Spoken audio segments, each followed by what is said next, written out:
Oil could wait, the spinning wheel was the only thing on my mind tonight. Back at the workshop, a runner arrived with news that stopped my heart. A man burst in, gasping out a message that changed everything. Shu Da was half a day out, returning from the front lines. They brought the scout, Shu Shan, before me to deliver the report. He hit one knee, detailing the total devastation of the fire tribe. 1,200 refugees were coming, but 50 pregnant women didn't survive the march. Tell them to slow down, I ordered. Just get them home by sunset. I called the elders. We had mere hours to prepare for the influx. 120 tents, I barked. Build them before the sun sets. We worked like demons, turning scrap into shelter while I hammered the machine. The gears finally clicked. I turned to the master carpenter with fresh orders. Tables, chairs, everything. I hauled the spinning wheel to Xiao Dai. Her eyes lit up like fire when she saw the new contraption. I guided her hands through the wool, showing her the rhythm of the thread. She was a natural, mastering the machine before the first spool was full. She laughed, dancing with joy, already dreaming of the fabrics to come. The loom is next, I promised, before we even shear the 30 alpacas. Then the main gates opened. Shu Da arrived, smelling of iron and sweat. I caught them before they fell, ordering them straight to the infirmary. Kill the fatted calf, I told the cooks. Tonight, we celebrate life. As darkness fell, 1,000 fires turned our valley into a sea of light. The air was thick with the scent of roasted fish and meat broth. The refugees wept as they ate, realizing the nightmare was finally over. Du Fook returned from the hunt to find a city where a camp used to be. He grabbed a passerby, his eyes wide with shock at the massive crowd. He spotted the butcher. You? Here? You swore you'd never serve a soul. The butcher just grinned, wiping grease from his beard with a bloodied hand. Han gave me my revenge, he growled. I'm one of them now. If I knew this place was his, I'd have signed up months ago. Du Fook looked at me, stunned. You've built an empire overnight, Han. I ignored the praise, turning the conversation toward the logistical transport. The ox carts are ready. You'll have to figure out the roofing yourselves. Roof or no roof, he said. These carts are the future. I shifted my tone and began briefing Du Fook. I knew the eastern riverbanks were crawling with horned game. Scout their territory and report back. If you can take them down, I need the sinew and those horns. Bring back the hides, too, and hunt for edible greenery vines or anything with broad leaves. Edible tubers work as well, but I'd prefer live samples, uproot them, or gather viable seeds. Du Fook looked genuinely troubled as I finished my demands. The plants are fine, but those beasts? Even if I find them, I can't haul them back alone. I'll just map their location. I gave his shoulder a firm pat, reminding him that things weren't as impossible as they seemed. If you run into tribes that herd animals, trade for them. Isn't that exactly what your people do best? That hit home, and Du Fook's eyes widened with realization. It's possible. I just hope they value our goods. I smirked. Don't sweat the details. Before you head out, I'm giving you a crate of pure white salt as payment for the plowing, and the rest is your bargaining chip for the trade. But mark my words, if you vanish with that salt, I will send every warrior I have to wipe your village off the map. You know I'm not bluffing. A cold shiver raced down his spine. How could he even think of it? Our tribes are brothers for life. Relax. With this white gold, I'll bring you back a king's ransom. We move out at sunrise. I gave a satisfied nod and let him go. Early the next morning, just as the sky turned gray, Du Fook led his team toward the eastern banks. He rode his beast in the lead, followed by carts loaded with supplies, pottery, and 2 massive wooden crates, one for fresh water and one brimming with white salt. By midday, a punishing sun beat down on the earth. The rice paddies were already hitting their peak growth stage. The seedlings were shooting up at a visible rate, growing from a single foot to hip height almost overnight, and within 3 weeks, they'll tower over us. This wild variety can easily reach 9.5 feet tall.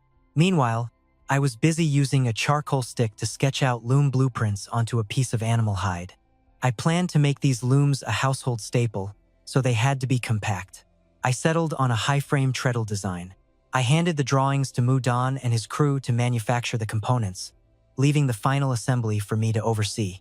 Little Deep was back under the pavilion, starting her daily grind of spinning yarn. She'd taken 2 pregnant refugees from the fire tribe under her wing, and now they were busy learning the trade as her apprentices. Though it was a rough day for the 30 alpacas in the pens, they were shorn bald to produce those spools of fine, coffee-colored wool. But today was about more than just chores. After the grueling efforts of hundreds of workers, the diversion canal was finally nearing completion. Today was the day we'd break the final levee.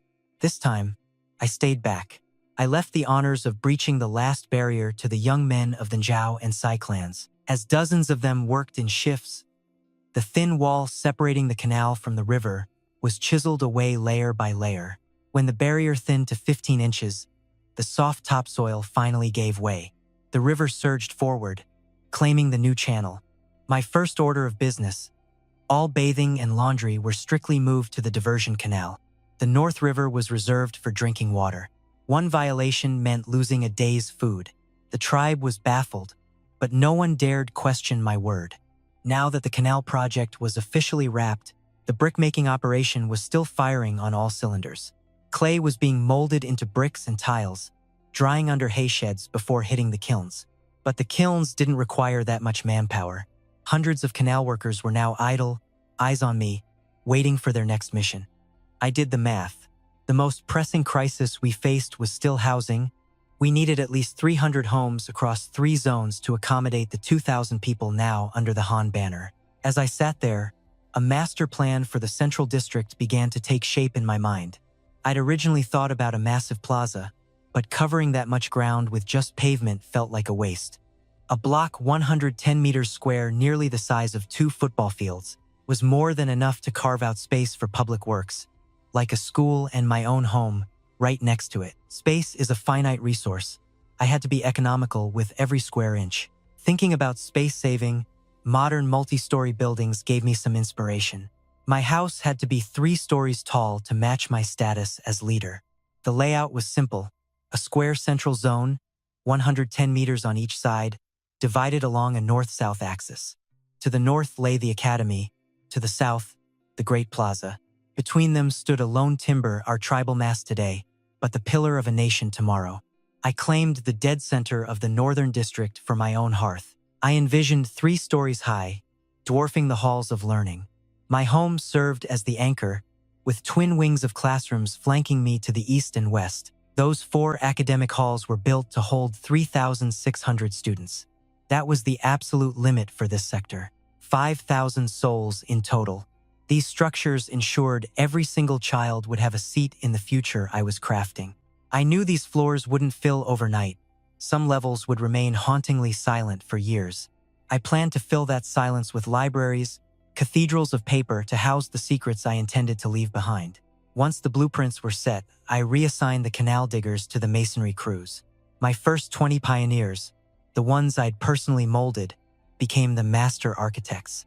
They split into 4 core squads of 5, then absorbed the newcomers until every unit was 10 men strong. We went from building 4 shelters at a time to a massive operation of 20 simultaneous squads. The veterans of my original crew were immediately promoted to foremen. These leaders became the spine of the operation, supported by men who had survived a single build. The fresh labor from the trenches filled the gaps. They were raw and unproven, so I started them on the grunt work, digging footings and stacking heavy stone. The restructured construction force now topped 20 teams, with at least 20 men per squad. We had everyone from master masons to mortar mixers and brick carriers. They were clumsy, but desperate men learned the trade fast. Sweat is the only teacher that matters. On that day, the Han tribe ignited its era of great expansion. 20 homes at a time began erupting from the dirt. The village became a frantic, beautiful hive of people building their own salvation. A week vanished like smoke, and the paddies began to breathe. The rice reached my chest, a shimmering emerald ocean.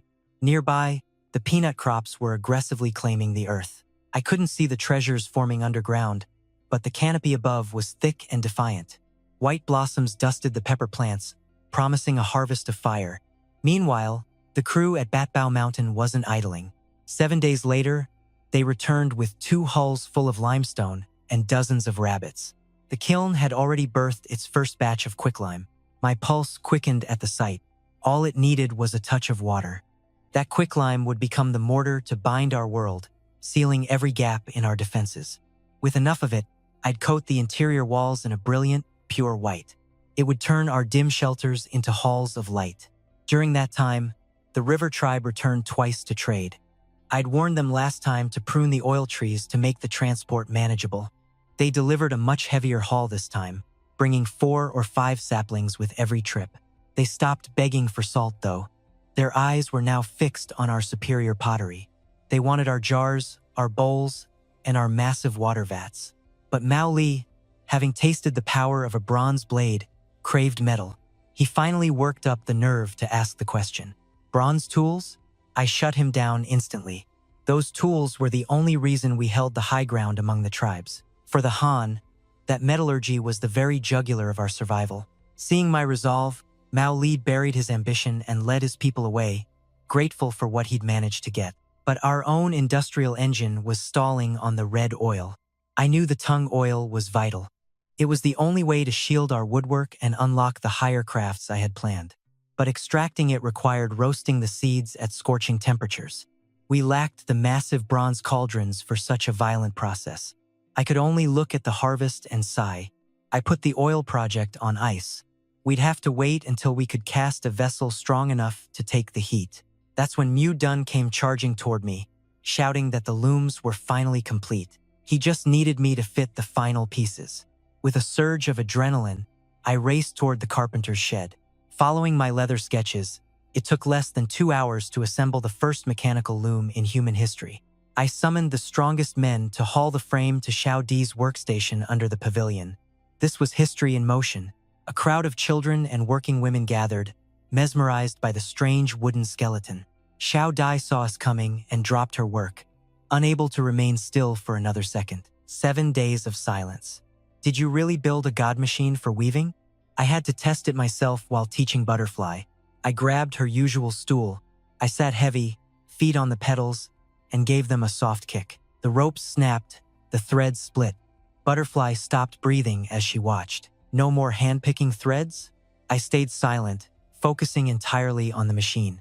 The pedals churned under my feet, bringing the wooden beast to life. The harnesses danced like ghosts, snapping open and shut in an ancient pulse. I hammered the beater and grabbed the 12-inch wooden shuttle. 2 fingers wide, I shoved it through the gap and flicked hard. The waxed wood glided through the warp like ice. 0 resistance. Caught it, slammed it. The thread locked in tight and perfect. Weave locked. Foot swap. The layers flipped in a single heartbeat. Back and forth. Catch. Slam. 1 full cycle finished in a blink. The village women stood frozen, staring at the mechanical miracle. They were curious, but Butterfly looked like she had seen a ghost. She knew the soul-crushing hell of the old ways better than anyone. Minutes of work took me 3 breaths. The math was absolutely brutal. The speed was incomparable. This changed the power dynamic of everything, exactly as I had predicted.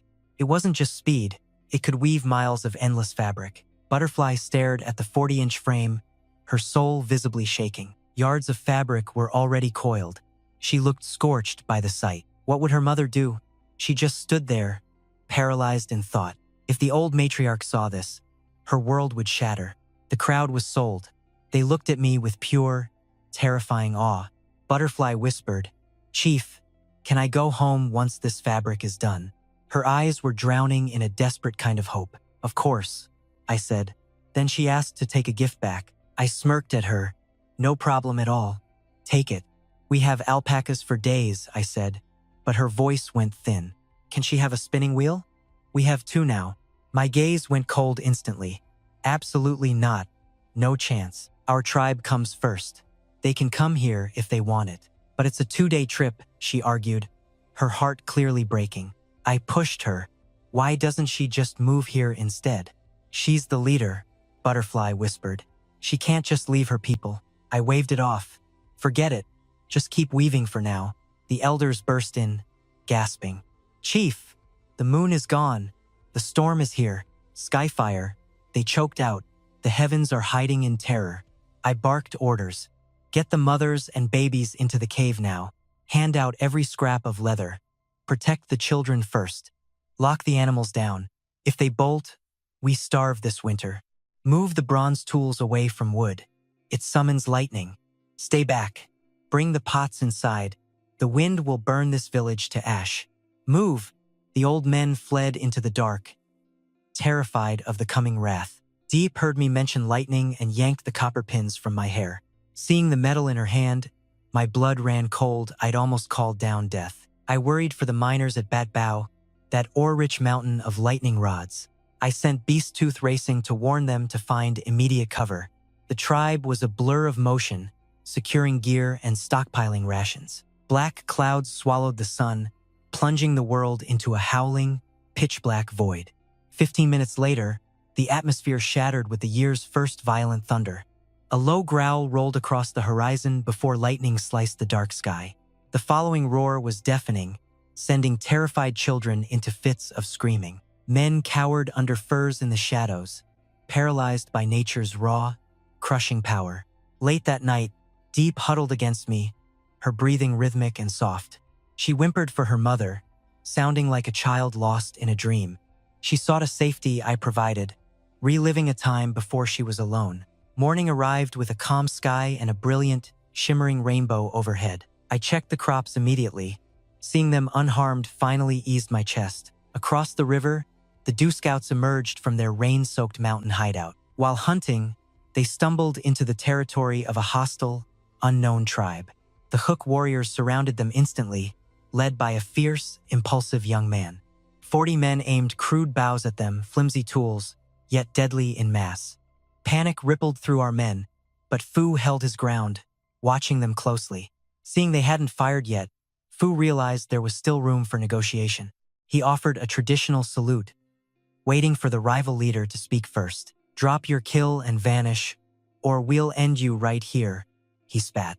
A warning arrow hissed through the air, thudding into the dirt near Fu. "Hold on," Fu signaled calmly. "Let's not let blood ruin a good deal." He handed over the game instantly, catching the aggressive leader off guard. Surprised by the easy submission, the leader gestured for his men to retreat, but Fu didn't move. He wasn't leaving without a profitable trade in hand. "We need that meat, Chief. Why not trade for something far better?" Fu produced a snakeskin pouch, letting the leader taste the white crystals inside. The cook leader hesitated, eyeing the mysterious white powder with deep suspicion. Intrigued by the purity, he watched Fu take a safe, demonstration lick. One taste of our Han salt was enough to change his entire attitude. The deal was struck, meat for salt, though we still lacked local specialties.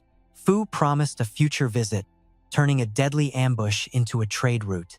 The scouts pushed further southeast, hoping to find more tribes and rare goods. Meanwhile, word came from the mountain that the mining crew was doing well. They'd built a permanent camp with plenty of food, raising my suspicions slightly. I wondered why they were building houses instead of digging for ore. Beasttooth explained the bottleneck. The mining far outpaced our slow transport carts. Big Tree proposed a solution to the logistics problem holding us back. He requested more ox carts to handle the massive surplus of raw ore. I reassigned the carpenters from the looms to focus on heavy-duty wagon production. We designed deep-welled, four-wheeled haulers to move maximum weight with less effort. Soon, 20 men were working around the clock to build our new fleet.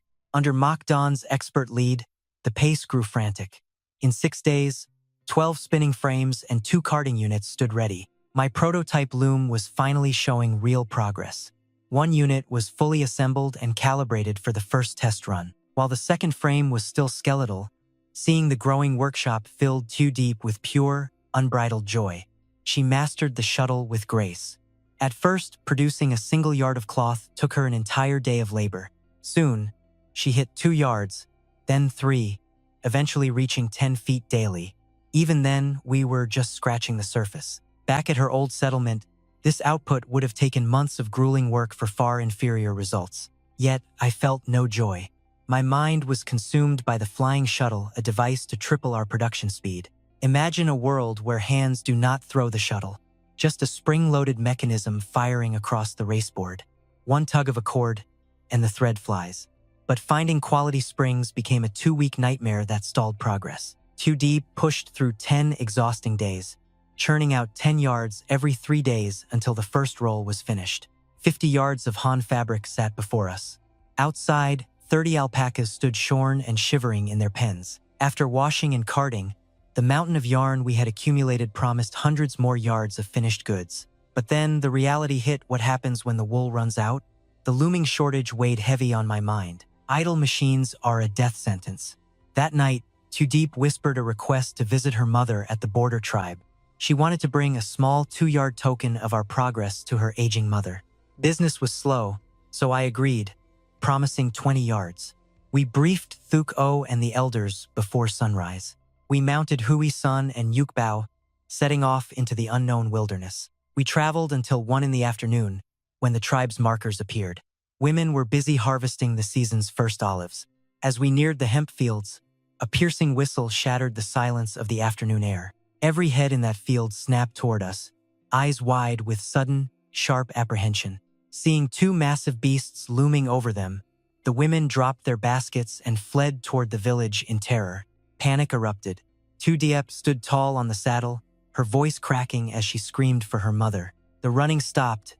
They turned, squinting through the dust at the strange figures on the horizon. There was Tu Diep, perched atop a monster, waving her arms with a desperate, joyful energy. Elder Tuitien's face transformed from fear to pure shock. She sprinted toward us, ignoring the danger. Tu Deep tumbled off the beast, rushing into her mother's arms. They clung to each other amidst the hemp. After the tears subsided, Tu Diep pulled the roll of alpaca wool from our mount's pack. "I made this for you," she whispered. Her mother's hands trembled as she felt the impossibly soft fabric. "It is beautiful," the elder breathed. Tu Diep beamed, explaining it came from the Han tribe's magical looms. She bragged about our miracles, how this much fabric now took her only 6 short days to produce. A crowd gathered, eyes devouring the wool. "Is this Han leader truly a sorcerer?" the chief questioned. I gave a confident nod. Our technology was not magic, just a radical leap in human productivity. With our tools, your people could weave faster than you ever dreamed possible. But I was not just there for a visit. The chief sensed the weight behind my words immediately. I took a steadying breath. "Mother, it is time for the border tribe to join the Han. We offer superior pottery, refined white salt, and a life free from the constant struggle for survival." Tu Deep went pale.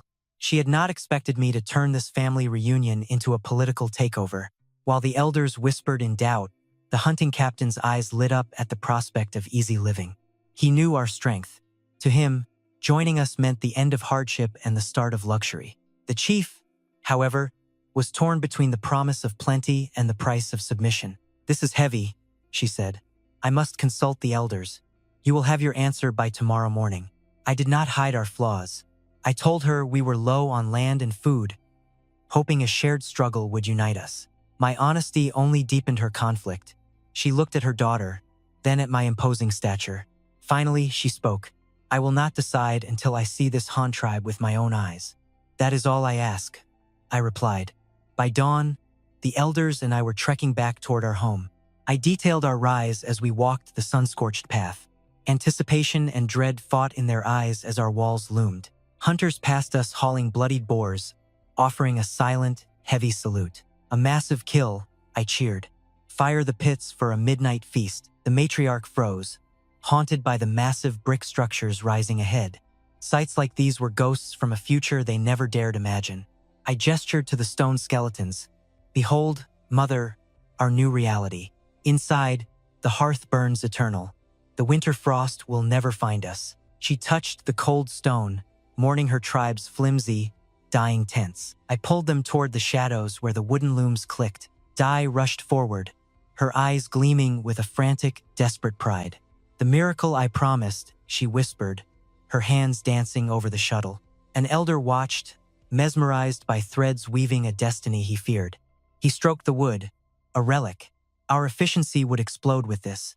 "It's yours," she hissed, "if you finally let the old ways burn." The air thickened as the old man's iron resolve began to fracture. He looked to his queen, begging for a life without constant hunger. She stood paralyzed, the weight of 1,000 ancestors choking her voice. She feared the change, but her people's hearts had already shifted. "I accept," the elder choked. "Just give us one of these machines." He collapsed against the frame, weeping like a man finding salvation. A lifetime wasted, he wailed, shivering in the dirt without this power. His grief was a jagged blade. The matriarch knew her time ended. She turned to me, her eyes sharp with one final, piercing doubt. "I'll join," she whispered. "But how do you feed this many mouths? The forest is finite. 500 people should be starving right now. How can this single patch of earth keep so many souls alive?"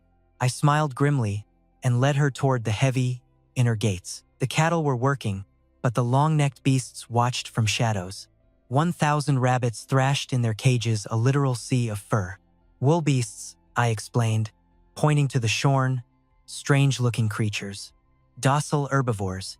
They grow our warmth while we sleep in peace. Your finest cloaks started here, inside these very wooden pens. They don't compete for bread. They just turn grass into gold. They breed, they warm us, and finally, they provide our meat. But these rabbits, they are the true engine of our survival. They are our main meat source. They grow faster than hunger.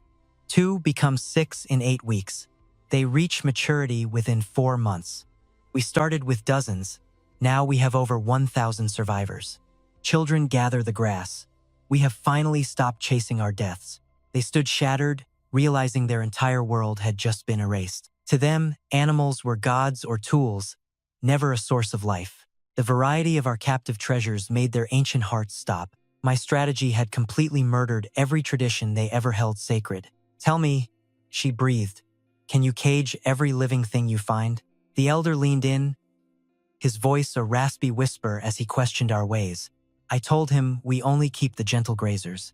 Docility is the price of admission here. We only harbor the peaceful ones that serve the collective good. They are laborers, walking larders of meat, or living looms for our wool. Every life must have a purpose. Predators are strictly forbidden. We barely feed ourselves, and I won't risk a beast turning our people into its next meal. As I detailed our logic, his eyes drifted toward the 2 massive elephants. Where did those titans come from? Elder Bienru seemed possessed by a sudden, chilling curiosity, as if some spirit was nudging him to dig deeper. They weren't captured, they chose us. Now, they are the muscle behind our rivers and the heavy lifters of our cargo. I spun a tale, calling them our sacred guardians to keep him at bay. The leaders nodded, lost in the myth. Sacred guardians? The title commanded instant respect. I ushered them toward the emerald heart of our survival, the rice fields. This is the foundation of everything. I spoke with a gravity that drew them past the safety of the outer walls. They followed like children chasing a ghost story. To the east, 2 shimmering, man-made arteries of water sliced through the earth. On these banks lie our future. You know the hemp, but the rest is a new miracle we birthed this year. My first visit to your tribe was driven by a desperate need to plant these very fields. I gestured northward. The chief and Xiaodi shared a look of sharp, sudden shame that hung heavy in the humid air. They were haunted by the memory of how they once hunted me. I ignored it, pointing instead to the life-giving grain. I led them to the water's edge, holding up a single stalk. This bloom holds the power to sustain a life. When the stalks turn to gold, we take the seeds. That grain is what stands between us and the grave. One stalk provides a full meal for a grown man. We call it rice. Dried, it outlasts any season of famine. It's a rock-hard seed until you introduce it to fire and water. More water makes a thin soup, less makes a feast. A man can survive on this alone. It is our lifeline. The elders stared, their mouths agape at the impossible truth. For the first time, they realized food wasn't something you just found, it was something you created. One plant, one life. Wasn't this divine certainty better than the bloody, uncertain gamble of the hunt? Chief Han, if this grain is a godsend, why waste breath on animals? The chief's voice cracked with a new humility. He didn't even notice he'd started addressing me with the title of a leader. The power shift was absolute. Rice is our soul, but we need more than just one miracle. The grain feeds us, while the waste feeds the beasts. We take the pearl, the animals take the straw. Burning it would be a sin against our own survival. Their waste then heals the earth, forcing the soil to yield a more violent abundance of grain. It's a perfect circle, but don't be fooled, achieving this level of scale is a brutal, backbreaking labor that few can endure. Rice is a thirsty god. It only grows in a watery tomb. These fields must remain flooded until the harvest. Every inch of this marsh was carved by the collective sweat and blood of my people. We broke the land together. These twin rivers were forged by our own hands. We used the excavated clay to bake the very bricks of our homes. The elders looked like they'd seen a ghost. Could mere mortals truly rewrite the shape of the earth? Without my confession, they would have praised the gods for these rivers. They finally understood why the water flowed so unnaturally straight. That vein of water on the horizon? We tore that from the ground only a few sunsets ago. Next month, we expand. I pointed to the fresh canal. The elder asked if more could be planted before the frost. How long before this earth gives up its secrets and feeds us? He was desperate for a timeline. 3 months of waiting. From the moment the seed hits the mud until the bloom, time is our only master. Plant at the thaw, harvest by early summer. Do it again, and you might beat the heat of late August. In a perfect world, we could squeeze a third life from this soil before the autumn winds turn cold. But it's a race against the sun. Attempting 3 harvests in 1 year is a gamble that could break us. If we master the calendar and move like lightning, we can win. 3 cycles. The old man began calculating our fate. For the first time, the elder looked at the water and didn't see a river, he saw a ticking clock of survival. 14 months in our year. 4 months of icy death, leaving 10 for the struggle of the harvest. At 2 meals a day, 1 soul needs 800 plants a year. The math of life was terrifyingly simple. Make it 3 meals, and the number jumps to 1,300. Our lives were now a game of stalks. People call this our lifeblood, but only I know the crushing weight of that truth. Pulling 3 harvests from this earth is like chasing ghosts. 10 months sounds plenty, but reality is a brutal thief. You would have to bury the new seed before the last stalk even hits the dirt. It is a death march. Clearing, tilling, and fertilizing eats 10 days every single cycle. That is the fast version. 2 transitions burn a whole month of sunlight we cannot afford to lose. That third crop? It is a gamble against the frost that we are destined to lose. It looks grim, but if I push the limits and shave down the downtime, maybe just maybe we survive. The high-ranking officials from the Bien tribe finally finished their tour, looking satisfied but shaken. They have finally seen the Han tribe's true face, and there is no turning back now. We shook on the merger. They stay put for now, but their fate is tied to mine. As of this moment, they are Han blood. My tools are their tools. My life is theirs. The price for our protection? Every single scrap of hemp they produce belongs to me. Phase 1, I am sending 5 ox cart single-deckers, 1 beast each straight into their valley. These were the same rugged carts we used to haul the bricks for our walls. They are carrying salt, steel axes, shovels, 10 spinning machines, our only 2 fine combers, and 1 heavy loom. Our cotton is prepped, so those machines are just sitting idle, a waste of potential. Send them to Bien to weave sacks until their fingers bleed. The new loom models come next. The rice is ripening, and we need sacks to hold our future. This is their first test. When they get home, the loom becomes their god. Sack production is the only thing that matters. Specs and parts follow later. For now, I just need them spinning hemp like their lives depend on it. 10 spinning wheels should do it. By the time we finished the tour, evening shadows were stretching long. Xiao Dai took them through the wood and clay shops, and I watched their eyes widen with awe. The Han tribe isn't just ahead. We are living in a future they could not even imagine. But they are part of the family now. This power belongs to them, too. I saw the pride swell in them, that dangerous, intoxicating feeling of finally belonging to something bigger. That night, the Bien leaders feasted. We did not hold back on the salt or the heat of the peppers. Back home, they treated salt like gold, trading lives for a handful. Here, it is just seasoning. They had never tasted luxury like this. The next day, the real work began, packing their future into those carts. The Bien leaders were obsessed, learning the rhythm of the combs and the spinning wheels. I gave them an order, and they were desperate to prove they were worthy of the Han name. On day 3, they left with 8 carts and 10 of my best people into the morning mist. 8 drivers and 2 specialists, my eyes and ears in their camp. 2 women from our founding circle, the ones who remember how we started in the dirt. They will teach them our tongue and our ways. A quiet reminder, Do not you dare betray our trust. Running with my supplies isn't an option. The seven-horned deer hunting party made sure they understood that. They escorted the caravan to the valley's edge, shadows guarding shadows, before turning back for home.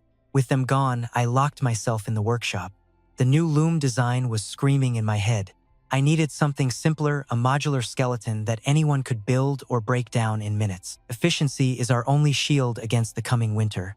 Without those sacks, the harvest rots. Meanwhile, the Du tribe was scouting the eastern banks when they stumbled into the Lu territory. They saw Lu women herding a pack of strange, spotted hogs back toward their village.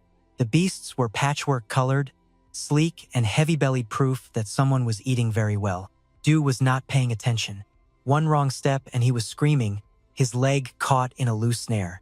Du Fu rushed to his side, then turned to the trees, shouting into the silence. "We are just passing through. We do not want a war." But the Lu chief was already there. He spotted the Du tribe's ox and deer carts. Pure white salt piqued his interest. Du Fu offered some. "Taste this purity, a true rarity in these parts." The salt's flavor hooked him. He offered fine furs. Du Fu grinned inwardly, eyeing a bigger trade opportunity. Those spotted pigs? Could Salt buy a few instead? Chief Lu laughed, inviting them in to talk business. Lu explained how they love eating cabbage and blooms. "Take seeds and vines. You can raise them yourself." Spotted pigs. Everyone sensed a win. The real negotiations began. Salt bought 2 boars, 4 sows, and 50 piglets. Lu added 10 workers, seeds, vines, and prime furs. Content. They herded the haul toward the Han tribe. Han was busy building looms. The Bien tribe wove. Du guided the herd home, fearing any small mistake. Mining carts rolled smoothly. Prosperity felt like a promise. We felt untouchable. Then, the nightmare arrived at dusk. Kobin's aunt returned with 20 terrified, bleeding strangers. These refugees had barely escaped a horrific tribal slaughter. I rushed forward, demanding to know what happened. "Cannibals," they whispered, "and a massive, hulking beast. A man-thing so strong its strike launches bodies." The survivors were shells of people, haunted and broken. They spoke of man-eaters and a towering, savage monster. "It slaps men to heaven. Our tribe is gone." My heart froze, remembering the old, bloody wars. No time for fear. I summoned my war council. "Thunya, warn the Bien. Halt all trade immediately. Recall every miner and carter from the eastern river. Bring boatmen home. We must fortify our walls tonight. Fishermen, stay out, but watch the grass for movement. Run back the moment the wind feels wrong." I wanted to harvest tonight, but everyone was spent. Forced labor brings mistakes. I set 100 guards. I sat in the dark, plotting our desperate survival. 200 enemies, but those cannibals are the poison. I need open ground to unleash our full strength. We will use nets and lime to blind them. At dawn, 3 riders raced to warn our allies. The rest stayed put, waiting for the coming storm. Women harvested peppers and rice, our last hope for winter. Men trained. Archers stood like shadows by the water. They guarded the fishers while hunting for extra meat. 100 warriors mastered the weighted stone bolas tonight. The rest practiced with weighted stone ropes. These weren't toys, they were lime bombs. I stayed busy. I tweaked the pouches, seeking total lethality. Finally, I found the perfect knot. 300 bags ordered. Protective masks for all. Scouts returned with 30 heavy hides. Dark Forest delivered limestone, perfect timing. Rabbits too. Still no mountain news. Seeing the supplies, my gut steadied. Strike first. Kill the threat early. Failure meant extinction. 411 marched. Archers, bolos, and killers stood ready. Deer riders and refugees joined our ranks. Heading north, wolves blocked our path. My warriors didn't blink. Not today. We slaughtered them. Fresh meat for morale. Victory felt good. The men were ready. At dusk, Tooth scouted the tree line. He found survivors from a shattered tribe. Cannibals took everything. My blood ran cold. We fed them, then gave them steel. One survivor wore strange, dark plating. Light as air, tough as iron. I needed that grass weave for my army. It would turn my men into gods. Next morning, the trap was set. My soldiers vanished into the terrain. Lime ready. I rode out to bait. Noon, I found the man-eaters, killers backed by towering, hungry beasts. They dragged prisoners through the mud. My arrows found eyes. Panic started. They roared and charged. Just as planned. I turned tail, leading the chase. I taunted them until the valley opened. I masked up. The end started. 17 monsters arrived. Now, I screamed. The sky turned white with burning lime. They shrieked, blinded. Their lines broke. Bolos snapped around legs, isolating the giants. Spears finished what the powder started. Vengeance, they cried. I stayed cold. Focus. 200 more are coming. We finish this now. No mercy. They gripped their steel, ready for blood. That raw power felt like it could crush any foe. Yet as twilight loomed, I marched my disciplined men back to camp. We stopped at a crystal-clear creek first, where I meticulously scrubbed the grime of the battlefield from my tired skin. I washed away the march's weight before starting the fires.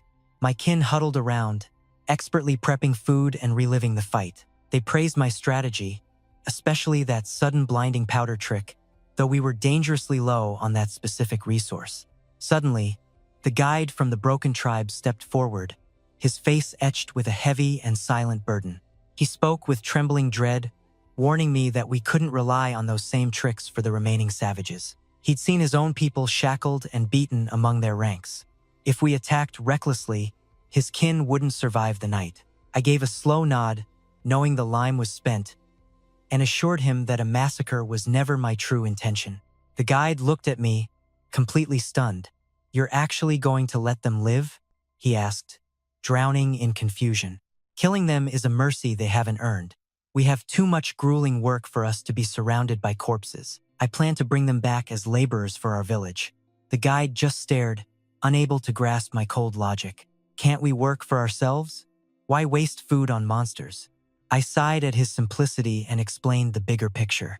The list of chores is mountain high. Even with every soul working, there aren't enough hands to tame this wilderness. Their muscle is worth 10 times the grain they'll eat. I'll ensure they're fed enough to stay useful. He just stared. He nodded, though he was only half convinced.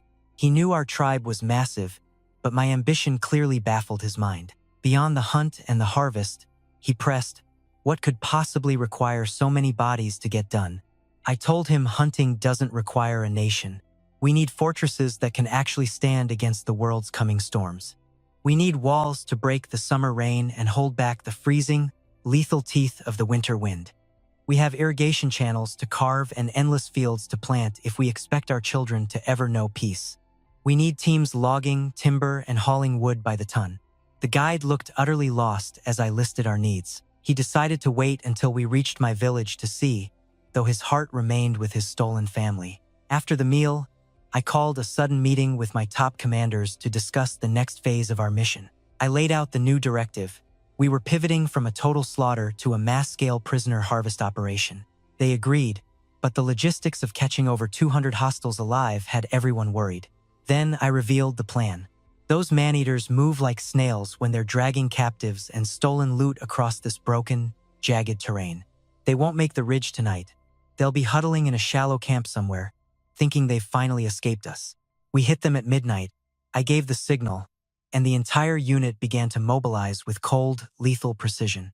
Even though they'd been belly down in the dirt all day, my warriors were far from finished or tired. That quick sunset skirmish was just an appetizer.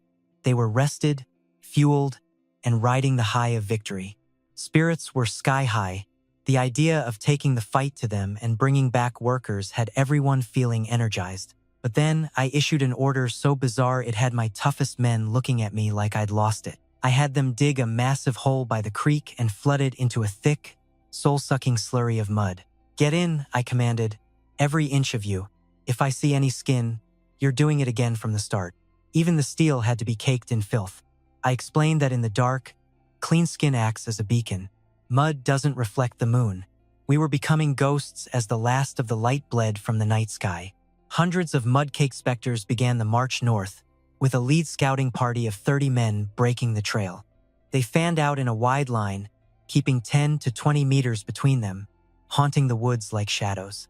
I warned them, if you spot them, do not attack. Fall back, report, and then we strike as one fist. The second wave of 70 men followed, moving in tight, disciplined rows under my direct and watchful eye.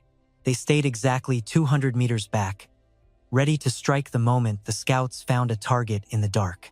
The third wave, a full 100 warriors trailed behind them, forming a solid wall of mud-covered, silent muscle.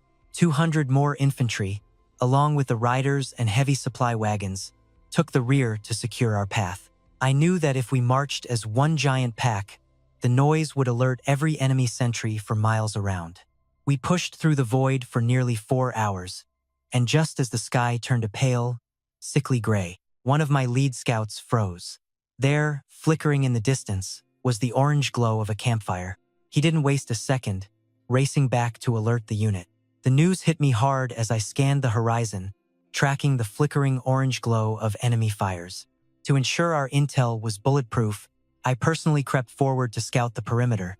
It was confirmed this was the cannibal lair we had been hunting for months. I pulled back and gathered the troops in a hidden hollow, shielded from prying eyes, allowing them a brief rest before handpicking my vanguard. 10 elite archers moved out first, ghosting through the brush toward the enemy camp. But the timing felt off. Recognizing the risk, I signaled a tactical retreat for the first and second squads before we were spotted. We regrouped with the main force in the shadows, hunkering down for the long haul. I knew the golden window for a strike wouldn't open until 2 or 3 in the morning. That is when the darkness is thickest and exhaustion bleeds the enemy dry. Our rally point was barely 1 kilometer from their slaughterhouse. It was the perfect distance, close enough to strike, far enough that our whispers vanished into the night.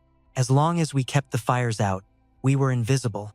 The men stayed sharp, grabbing quick drinks from the ox carts before resting against the wheels. Even in sleep, their fingers never left the triggers of their weapons. I handed temporary command to Thukdai, then signaled Huitdo and our local scout to follow me. The 3 of us ventured back toward the camp for a final, lethal reconnaissance. Caked in cold mud, we moved like specters through the brush, bellies pressed low against the damp earth as we approached their lines. At 200 meters out, we shifted into a predator's crawl, inching forward centimeter by agonizing centimeter. That final stretch took over 10 minutes of grueling stealth. Finally, the horror was in view. Most of the man-eaters were passed out in a drunken stupor. They used their woven shields as makeshift mattresses, sprawling out in the dirt without a care. Their jagged spears were piled nearby, a disorganized thicket of bone and sharpened stone. Only their crude stone axes remained within reach, meant for desperate, close quarters butchery. They slept with the arrogance of apex predators, convinced their pack of monsters earlier that day had terrified us into submission. It never crossed their twisted minds that I would lead a counterstrike so soon, leaving their defenses pathetic and exposed. No patrols, no scouts, just 5 or 6 guards nodding off at their posts. I estimated at least 200 savages were rotting away in that camp, but the captives were penned like livestock 10 meters to the north. A few totem warriors stood guard there, looking far more alert than the others. They clearly valued their meat more than their own lives. The cage held men, women, and children. We'd seen 70 captives that morning. Now, my blood ran cold as I counted barely 50. Confusion gnawed at me. Where did the others go in just a few hours? Suddenly, a muffled groan broke the silence, followed by the sound of a violent, desperate struggle right next to me. Under the shroud of midnight, I led my Han warriors to the edge of that hellhole, obsessively recounting the prisoners. The math wasn't adding up.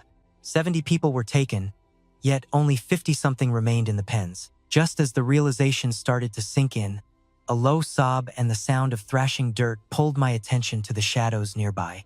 I looked over to see Huitdo violently pinning our guide to the ground, hand clamped tight over the man's mouth to kill a scream. The guide's eyes were wide with pure terror, locked onto a single totem guard standing by the fire. That guard was casually gnawing on a charred, blackened object, the sound of crunching bone echoing in the still air. My stomach turned. The object in his hand had 5 distinct fingers. He was eating a human arm like a piece of drumstick. Fighting back the urge to vomit, I glared at the guide, signaling him to stay silent or we were all dead. Once we mapped every inch of their defense, we slithered back into the darkness, retreating as silently as we had arrived. Back at the rally point, I began the grim business of war, selecting 50 of my deadliest marksmen. I ordered them to synchronize their fire on those specific guards, demanding instant, silent kills. One slip-up, one loud cry, and the whole hive would wake up. Furthermore, I deployed 50 shock troops to ghost into the camp the moment the guards dropped. Their sole mission: steal every spear from the ground to strip the enemy of their range. The remaining 300 men would encircle the camp, ready to launch 30 massive heavy-duty nets to trap the savages where they lay. Those without nets were the finishers. Their goal was to seize any remaining axes, rendering the cannibals helpless before the real harvest began. We had the numbers and the steel. This was a harvest, not a fight. After the final scouting and battle briefings were done, the clock struck 2 in the morning, and we moved out for the midnight strike. We hit the dirt at 200 meters, archers leading the crawl. Every breath was measured. Sound was the enemy now. 20 minutes of crawling through mud followed. We reached 40 meters out, hearts hammering in the dark. Longbowmen crept to 20 meters, waiting for my signal to rise. Minutes ticked by. The sentries suspected nothing. The camp slept. I finally gave the order. I mimicked a cuckoo's call, twice, into the night. The guards froze, confused by the sudden, strange sound. They never recovered. The signal echoed at the outposts. 50 mud-covered ghosts rose, arrows notched and ready. Flights of arrows hissed, followed by the wet thud of impact. The sentries fell instantly, holes torn through their vitals. They were riddled with shafts. I stood and charged. 50 warriors surged forward, snatching the enemy's spears before they could even wake. The main force hit like a silent, terrifying tide. We cast heavy nets over their huddles, trapping them. We targeted the crowds, leaving the stragglers for the blades. They woke to a web of rope, suffocating in their beds. My men beat them into submission through the mesh.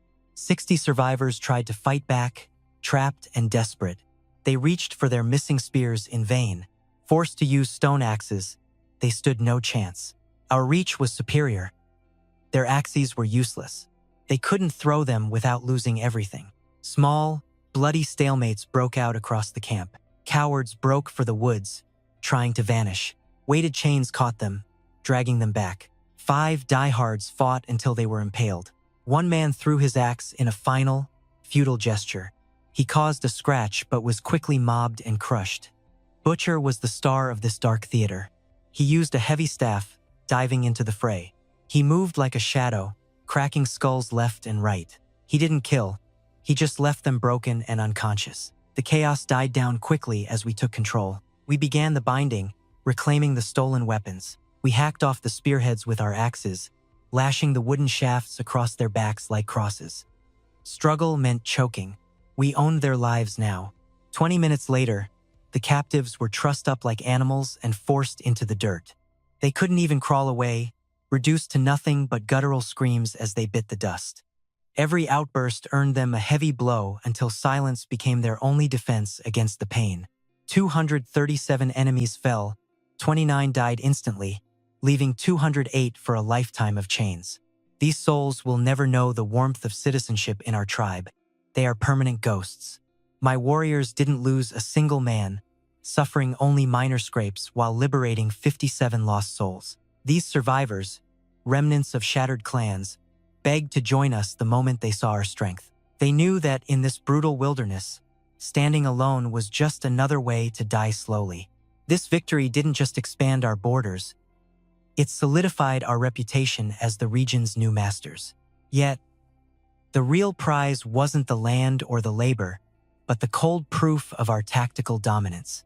We systematically dismantled 10 man-eating beasts, refining a blueprint for the total wars coming our way. I discovered a lethal efficiency in our movements that will define our strategy for generations to come. Securing 2 crushing victories in a single day acted like a shot of adrenaline to our army. It transformed my fighters into an unstoppable force, their morale soaring higher than the northern peaks. My calculated maneuvers kept our blood off the ground, cementing my status as their undisputed, godlike leader. My influence among the ranks now burns as fiercely as the midday sun at its absolute zenith. But a different hunger gnawed at me, the legend of the weaver's grass and its miracle fibers. That plant represents the industrial future of my people, and I refused to leave it behind. At daybreak, I summoned Shu Dai and ordered him to march the main legion back home. Starve the prisoners, I commanded. Empty bellies don't have the energy to plot a bloody rebellion. Give them nothing but salt water. Let the hunger break whatever spirit they have left in them. 1 meal a day once you arrive, keep them alive, but keep the iron cages bolted shut. I'll handle the rest when I return.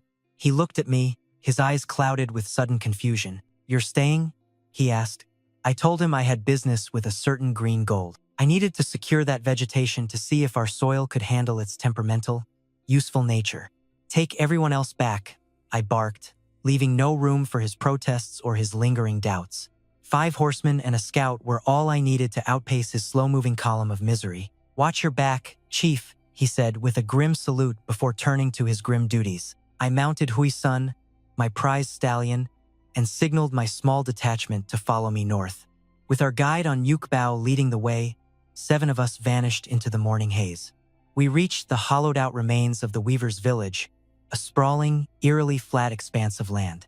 The earth was a roadmap of animal tracks, revealing a place teeming with wild, untapped life. It was a paradise of fuel and meat, a perfect staging ground for a rising empire. The horizon stretched wide, offering endless resources for anyone bold enough to claim this fertile valley. It lacked natural defenses, but with enough stone and sweat, I could turn this into a fortress.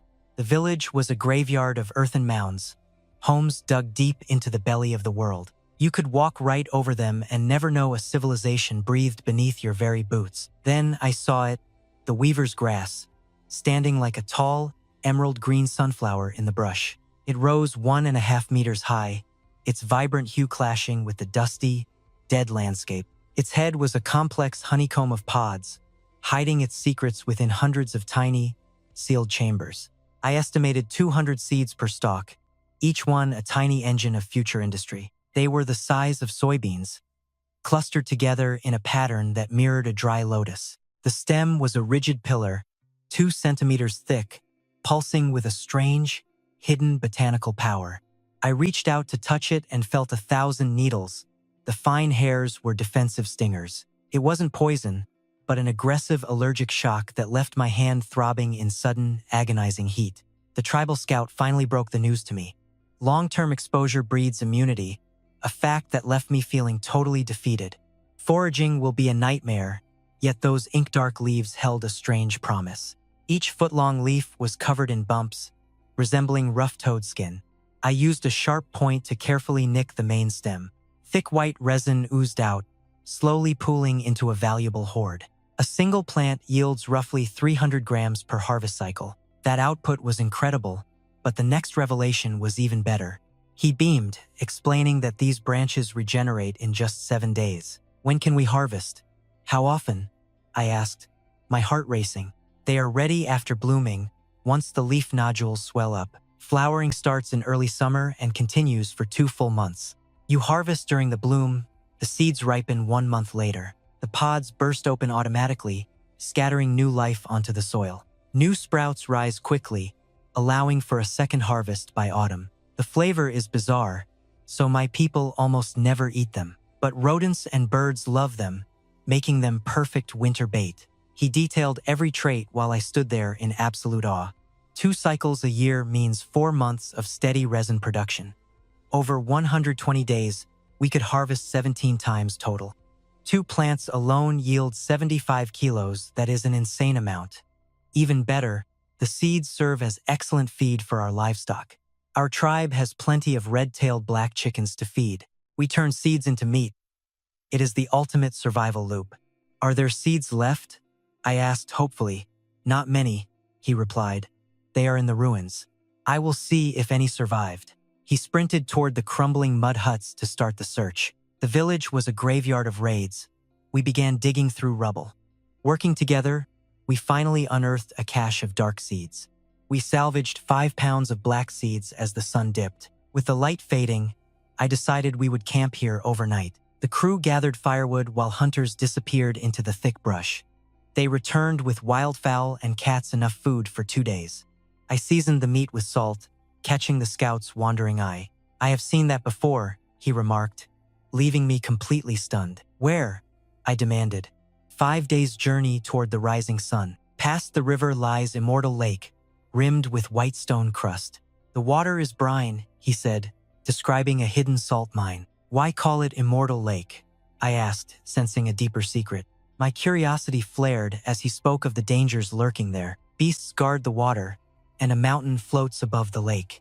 Predators following salt made sense, but the rest sounded like madness. High mineral density might float an island, I reasoned to myself. But then his next specific detail hit me like a blow.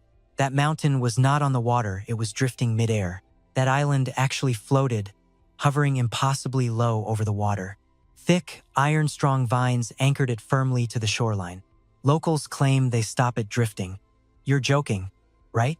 I ran the physics, a massive magnetic deposit. Driven by the bedrock deep beneath us, magnetic repulsion kept it aloft, while vines acted as a leash. 72% pure magnetite, a discovery defying all logic. Raw steel potential, literally holding up a mountain. The scale of wealth is staggering. I stood there, mesmerized. Chief? Dolly whispered. I need to see that lake. Salt? I wiped my mouth. Sure, let's call it salt. Why trek this far for just more salt? Not salt. The power keeping that rock airborne. I smirked like a man who'd just conquered destiny. My riders gaped while the guide looked utterly baffled. He was new and didn't know my reputation, but my explanation made him see me as a god. Chief, you mean the vines under the island? Do they lift it? Why do we care?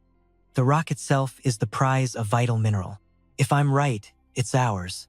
No matter what. My intensity spooked them. I looked ready for war. Is this rock worth more than our copper? Absolutely. If it's real, it's our whole future. Iron, harder than copper, lighter, and far tougher. In a clash, iron ruins bronze. Every time, Dolly was floored. Bronze was no longer the peak. Iron doesn't just kill, it builds better worlds. But it's stubborn. You can't just melt it.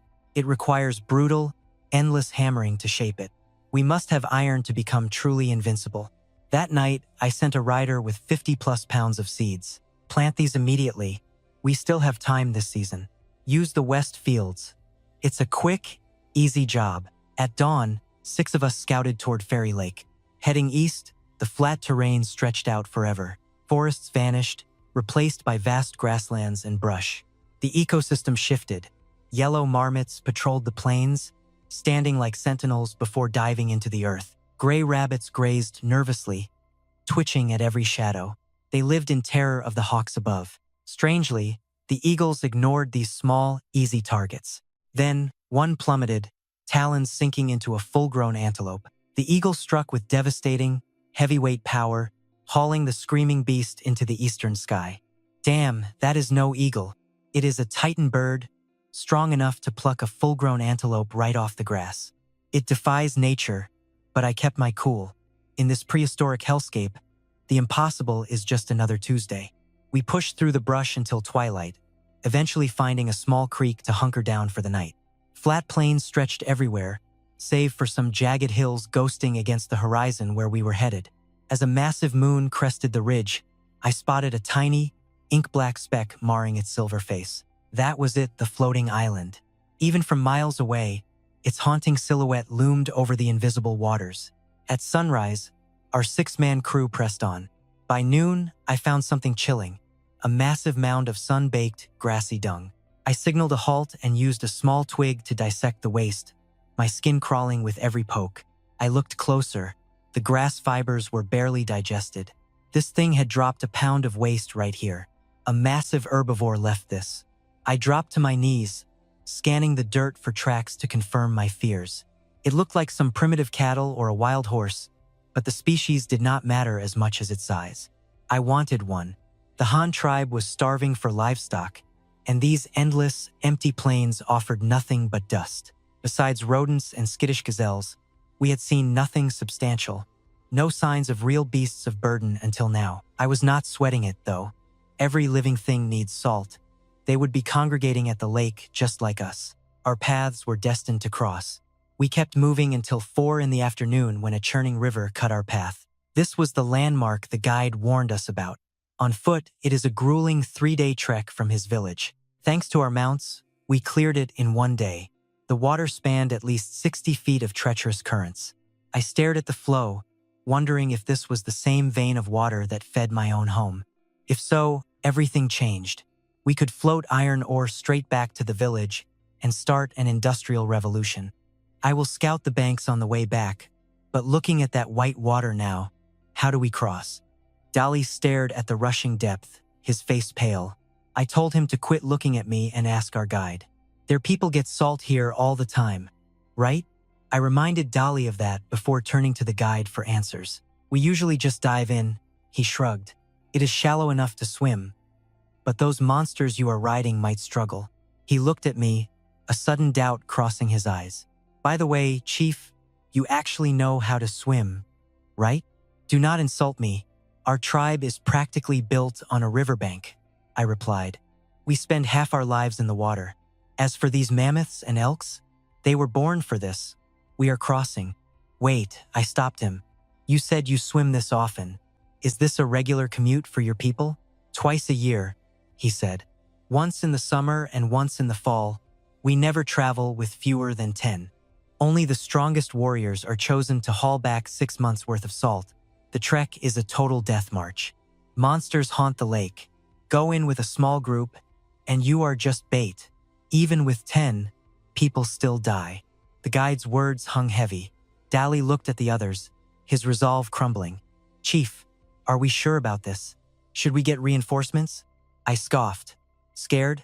We will bring an army next time. But today, we finished the job. I did not wait for an answer. I spurred my mount into the freezing current, steering him toward the far shore. The summer heat was oppressive, but the moment that glacial water hit my skin, I felt like a new man. It was crystal clear. I dove deep, feeling for the bottom. It was nearly 20 feet down, deadly for the unskilled. My 2 lead beasts were in heaven. Those things were naturally built for the water.